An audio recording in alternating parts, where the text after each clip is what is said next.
ನೋಡಿ friends, blue mobile ಇದು, windows blue ಇನ್ JR LTE ಮಾಡಲ್.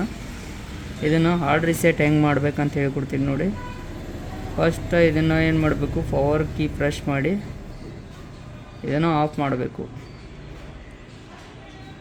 ನೋಡಿ ಈ ಮಾಡಲು, ಇದನ್ನು ಯಾವ ರೀತಿ ಹಾರ್ಡ್ ರಿಸೆಟ್ ಮಾಡಬೇಕಂತ. ಇವಾಗ ಏನು ಮಾಡಬೇಕಂದ್ರೆ ವ್ಯಾಲ್ಯೂಮ್ ಡೌನು ಮತ್ತು ಪವರ್ ಕೀ ಪ್ರೆಸ್ ಮಾಡಿ ಹಿಡಿಬೇಕು. ವೈಬ್ರೇಟ್ ಆದ ತಕ್ಷಣ ಪವರ್ ಕೀಯನ್ನು ಬಿಡಬೇಕು.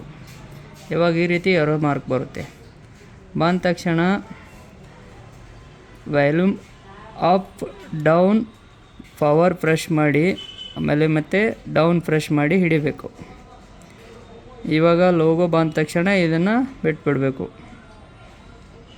ಇವಾಗ ನೋಡಿ ಹಾರ್ಡ್ ರಿಸೆಟ್ ಆಗುತ್ತೆ ಮೊಬೈಲು.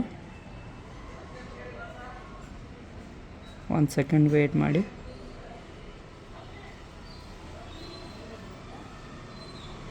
ನೋಡಿ ಇವಾಗಿದು ಕಂಪ್ಲೀಟ್ ಆದ ತಕ್ಷಣ ಸ್ಟಾರ್ಟ್ ಆಗಿ ಲ್ಯಾಂಗ್ವೇಜು ಎಲ್ಲ ಸೆಲೆಕ್ಟ್ ಮಾಡಿ ನೆಕ್ಸ್ಟು ಸ್ಕ್ರೀನ್ ಓಪನ್ ಆಗುತ್ತೆ.